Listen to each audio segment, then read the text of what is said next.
Bom yang mantul mantap betul untuk seorang pemburu mengenai temannya Apple. Splash damage cukup dalam tapi Ramones bertahan seorang diri saja.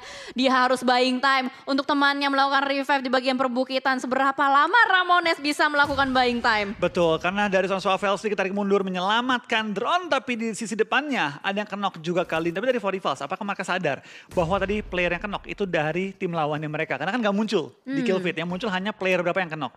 Benar, itu dia. Awareness-nya ya, apakah diketahui apa tidak dari For Rifles.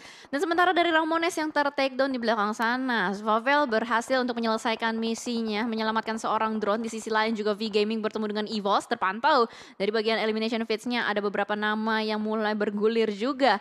Tapi kali ini dari Chua yang begitu jauh dengan teman-temannya. V-Gaming lagi dan lagi melakukan split up positioning yang begitu jauh, kali ini mengunci 4 sudut ke arah EVOS.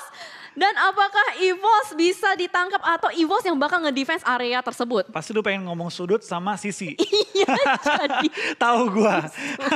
Sering terjadi. Aduh, Empat sudut. Sudut sama 4 sisi. Iya. Jadinya Susu. Ya, oke, skip. Kita langsung skip, tapi kita bakal lihat juga tampaknya dari VGM dengan menjaga 4 sudut kali ini terus mengunci EVOS di daerah rumah panjang mereka, dan Microboy memberikan perlawanan juga, tapi untuk kedua kalinya dia nge-pick malah ketahuan sama Tom, membuat dia tertumbangkan. Dan dengan informasi bahwa EVOS kehilangan 2 player mereka, dari VGM sudah mengendarai buggy dan juga kendaraan lainnya langsung mendekat ke arah rumah panjang. Bahkan Chua kali ini sudah nempel ke arah rumah dari EVOS. Tapi KF dengan posisi yang terpisah, dapatkah dia meng-HBD pergerakan dari tim VGM yang kali ini nggak menyadari bahwa ada KF yang nge-flank? Harusnya sih sadar tidak sadar ya, karena dari KF pun sudah mulai melemparkan beberapa utilities ke arah depan, tapi V-Gaming kali ini langsung saja merapat ke arah satu sisi belakang sebuah gedung rumah, dan satu granat dari seorang Chua Connect. Microboy dengan dari yang begitu low masih bisa mendapatkan satu elimination. Wow, tapi ternyata backup fire dari V-Gaming begitu menyakitkan, menyisakan KF seorang diri saja di bagian sebuah gudang. Dan V-Gaming, Chua pun menggunakan baginya untuk melakukan repositioning kembali ke arah yang lebih tinggi, Flo. Betul, dia kali ini bakal pindah ke arah high ground atau meninggalkan pertempuran. Kayaknya mending dia scouting dulu ke depan deh. Bisa Sambil jadi. scouting, sekarang dari KF juga lagi nyoba untuk menumbangkan lawannya. Gue rasa dari KF mau nggak mau harus coba fight. Coba cari poin-poin tambahan eliminasi. Kalau bisa nyelamatin Lazarek itu bonus gede banget. Tapi lihat dari Chua, dia motongin arah gerak kayak KF, membuat KF nggak bisa kabur sama sekali. Wah gila, ini dijepit abis-abisan ya. Dari belakang ada Chua, dari depan juga ada Toms dan Twans.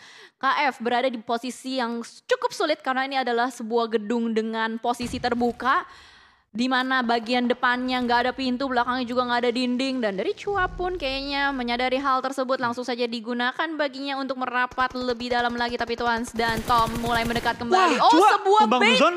Sebuah bait kah dari Chua? Tumbang sama Blue Zone ternyata KF dengan tracking yang begitu baik. Menumbangkan satu player dari VGM. Percobaan kedua dari seorang KF. Lempar bom ke arah depan. Coba menumbang pergerakan dari seorang Tuan sekali ini. Yap, dan masih di pressuring oleh 2 player dari V-Gaming dari kiri dan kanan. Harus melakukan reload terlebih dahulu. KF langsung maju begitu saja. Tapi ternyata ada satu player V-Gaming yang berhasil nyusup dari bagian sebuah pintu. Tembak ke arah depan. Berhasil mendapatkan satu headshot. Berhasil didapatkan 1v1 situation kali ini. KF harus melakukan clutch terlebih dahulu. Tapi harus ada reload yang dilakukan juga. Memberikan pre-fire ke arah depan, membuat satu player dari V-Gaming sedikit kebingungan. Masih ada waktu untuk melakukan first aid, tapi muncul di saat yang tidak tepat dan membuat EVOS harus pulang. Yes, tampaknya dari KF sudah good job banget, tapi memang sayang dia terakhir ditekan habis-habisan oleh seorang Tom yang masih punya health lebih banyak dibanding seorang KF. Tapi nice try banget dari seorang KF mengacak-ngacak satu tim sendirian. Itu benar-benar pertunjukan one man show yang luar biasa dari tim EVOS. Ya, nice try untuk EVOS. At least EVOS berada di posisi yang aman ya untuk lolos ke bagian Super Weekend nanti. Sementara waktu. Masih ada 2 game lagi kok, EVOS, tenang aja. Yap. Pastinya kita akan doakan yang terbaik untuk semua tim Indonesia juga. Dan at least mereka masih punya waktu untuk melakukan evaluasi. Sementara itu di sisi lain kita sudah mulai melihat banyak sekali tim yang sudah mulai membangun rotasi. Ada YG. Tadi ada tim lain juga, kalau kita lihat semuanya sama-sama bergerak di waktu yang bersamaan. Oh, tapi tampaknya GZ menumbangkan diri sendiri pakai bom. What happened dengan GZ, tim Onyx? Kayaknya mereka terus bertahan di bagian Blue Zone. dari tadi mereka agak telat karena perang dengan tim GD, malah dari GD, Booms masih selamat sampai detik ini juga. Ya, harusnya masih bisa bertahan sampai late game lah, kita doakan yang terbaik juga. Dan dari MS Chonburi kali ini lagi rotasi di depan muka dari Face Clan, bermain di bagian perbukitan Pekado. Wow, ini susah-susah gampang sih areanya. Iya, ini bukan susah gampang lagi sih, ini susah banget karena Susah sekarang banget. dari MSC pun ada di bagian low ground, Face pun sudah nyebar ke berbagai angle, tapi lihat zona pindah ke arah San Martin. Cukup banyak tim sudah mengisi area tersebut dan banyak tim yang sudah mulai langsung buru-buru mengambil high ground, pos yang di atas dari San Martin itu. Ya, begitu padat merayap dari arah tersebut, udah kelihatan ya semuanya banyak yang mengincar area yang sama. Bahkan kali ini fight yang mulai pecah juga di bagian luar dari playzone itu sendiri. Sebuah granat masuk connect, menumbangkan seorang Jasper, dan kali ini Face Clan mendapatkan sebuah keunggulan juga. 1 versus 1 dari Jasper dimenangkan oleh Mr. Five, dan dua punggawa lain dari Face Clan masih cukup selamat di bagian high groundnya. Iya, kita bakal lihat dari Face langsung terus menambah eliminasi mereka. Berada di puncak sementara waktu tidak membuat mereka goyang sama sekali. Mereka terus gaspol mencari poin-poin tambahan untuk memperkokoh posisi mereka sebagai tim paling dominan di weekday kali ini. Ya benar, malah mereka nggak kendor sama sekali ya. Iya. Bener-bener ditekan terus temponya sampai ke titik akhir dari hari ini. Well, kita harus melihat juga dari MS Chonburi yang sedang berusaha untuk melakukan rotasi dari arah yang lain karena mereka tahu dari seorang Jasper udah berhasil diamankan juga. Kekurangan satu player membuat mereka sedikit pincang. Wah, tapi ini yang mengerikan nih. Ketika VPE sudah melakukan setup tepat di ujung zona, kita tahu nih, bentar lagi mode perang. Mode perang on ya. Karena kita tahu VPE adalah salah satu tim kalau misalkan nggak dapat circle, gue rebut circle-nya. Iya, dia nggak butuh dapetin zona. Yang penting dapat lawan.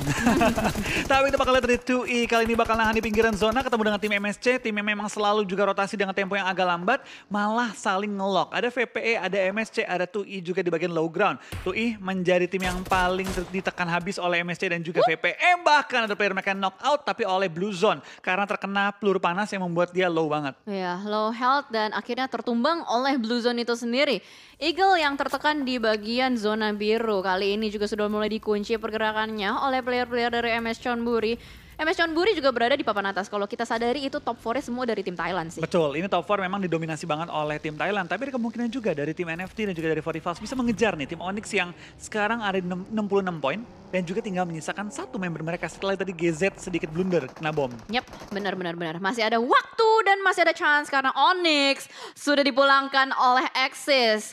Dengan membawa pulang 3 elimination saja dan semua tim lagi berusaha untuk menerabas bagian bibir zonanya. Ada banyak sekali satpam zona yang berkeliaran dari Four Rifles. Nampaknya kali ini dengan melakukan split positioning, mereka benar-benar berusaha mengzoning out semua tim yang lagi rotasi. Betul, kita bakal kayaknya juga tampaknya dari banyak tim sudah banyak juga yang kondisinya dibonyokkan di awal-awal. Seperti kita lihat dari Axis hilang 1, GD hilang 3, VGM hilang 2, 2E hilang 2, dan yang lengkap ini malah cukup banyak yang sudah masuk ke zona terlebih dahulu. Yang pincang banyak yang di bagian luar zona. Benar, karena ini adalah zona yang susah untuk ditembus. Kalau misalkan sudah masuk fase keempat, mau masuk fase kelima. Begitu banyak warna-warni di bagian minimapnya, semuanya bermain di bagian higher groundnya. Tapi ternyata what? Eagle bisa lolos dari blue zone-nya langsung terabas masuk ke dalam perkotaan, Flo. Tengah-tengah kota, tapi tepat di ujung dari zona yang langsung dikunci oleh NFT. NFT tahu nih bahwa ada tim yang ada di belakang mereka, langsung dikunci juga, tidak dibiarkan bergerak dengan bebas. Dan zona kali ini mental tepat di luar area San Martinnya yang pastinya membuat kita penonton semakin seneng karena nggak ada tim-tim yang nahan-nahanan doang. Ini gokil sih. Ini harusnya chaos and disaster. Dalam waktu sekejap lagi, semuanya bakal dipaksa untuk perang. Mau nggak mau karena gimana pun juga ini udah blue zone yang nggak bakal kita mau TB-in lagi. Udah terlalu sakit DPS-nya. Di sisi luar, kali ini dari Four Rifles juga mendapati sebuah penjegal dan batu sandungan. Tapi lagi-lagi Vampire. Salah satu tim agresif yang pengen zonanya. Sudah mulai perang juga dengan tim Secret. Ada sebuah bakaran molly yang bakal mungkin langsung melakukan end terhadap seorang Stone di belakang sana. Two Stops punya PR yang cukup berat kali ini untuk melakukan revive terhadap seorang Stone. Tapi ternyata dari tim Secret benar-benar memberikan batas atau space dari VPE untuk menyelamatkan temannya. Betul, tapi dari VPE lihat terus jadi bom juga. Stone dalam kondisi yang cukup low kali ini terus ditekan habis-habisan oleh tim Secret. Yang kali ini masih ada 3 member mereka. Secret masih nahan posisi mereka tapi zona pun sudah mulai bergerak yang berarti dari VPE, dari TS. Semua harus maju ke bagian low ground yang ditunggu oleh BN yang utuh di dalam area rumah mereka. Ya itu udah kayak apa ya bisa dibilang apa tower sih? War tower kali ya. Kalau misalkan dari BN itu sendiri untuk menyelamatkan dirinya. Tapi ternyata dari sisi lain tuh Stops berhasil untuk ditumbangkan juga oleh seorang Jumper. Begitu geragas karena tim Secret butuh poin juga. Dan satu lagi Jumper berhasil untuk mendapatkan satu player. Dan itu dia semua rata dipulangkan oleh tim Secret. Yes, tampak kita bakal lihat dari tim Secret nyayur di game kita kali ini. 12 tim tersisa tapi 33 player doang yang bertahan ya. Berarti tim sudah mayoritas dalam kondisi yang benar-benar bonyok banget. Kita sekarang juga di pinggir zona cukup banyak tim sudah mengisi area sekitar. Bahkan kita mungkin akan melihat pertempuran juga di bagian dekat San Martin. Di mana ada BN, ada NFT, ada juga tim RRQ dalam satu area yang sama. Wow, ini mau nggak mau harus perang dalam waktu sekejap lagi. Dan sementara dari Four Rivals juga berhasil untuk mendapatkan sebuah bibir zona. Mereka benar-benar pede banget dengan split positioning yang mereka buat. Apalagi mereka mendapatkan sebuah cekungan yang sangat manis di depan sana. Tapi Beer Eleven pun tertangkap. Ada red zone buatan yang dibuat oleh seorang Four Rivals.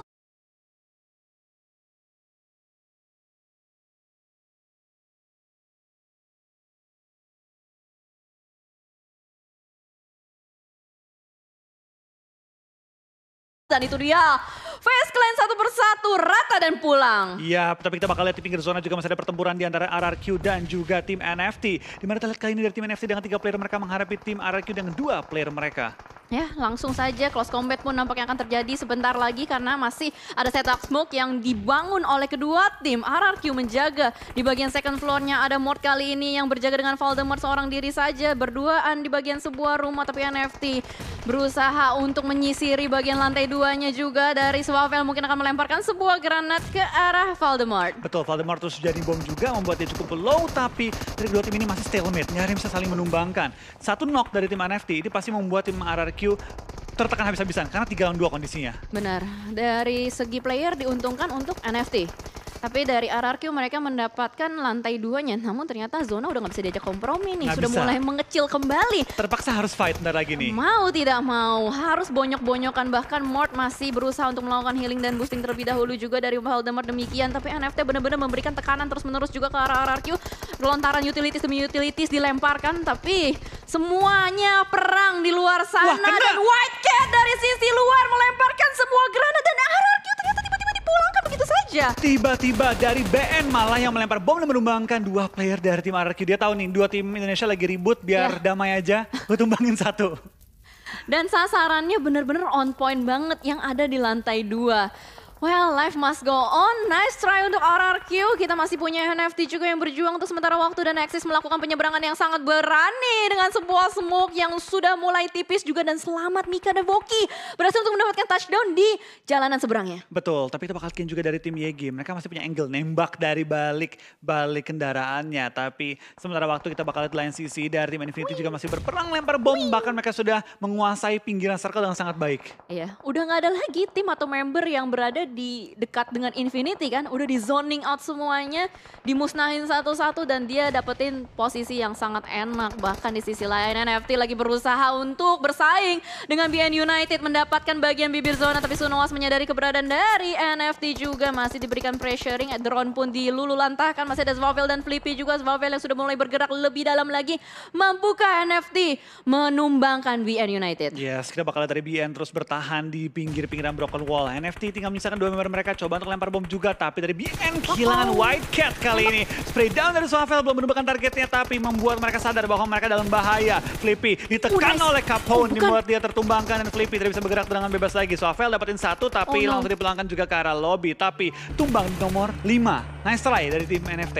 Oke, nice try untuk tim NFT karena memang tadi blue zone-nya juga sudah sangat menyebalkan sekali, membuat mereka sama sekali tidak bisa bergerak lebih dalam lagi. Well, this is it. 4 tim yang masih survive ada Infinity, BN United, Team Secret dan juga Axis. Zona sudah mulai bergerak kembali dari Mika berhasil untuk survive, bergerak beriringan dengan zonanya, tapi Nuzi is on fire.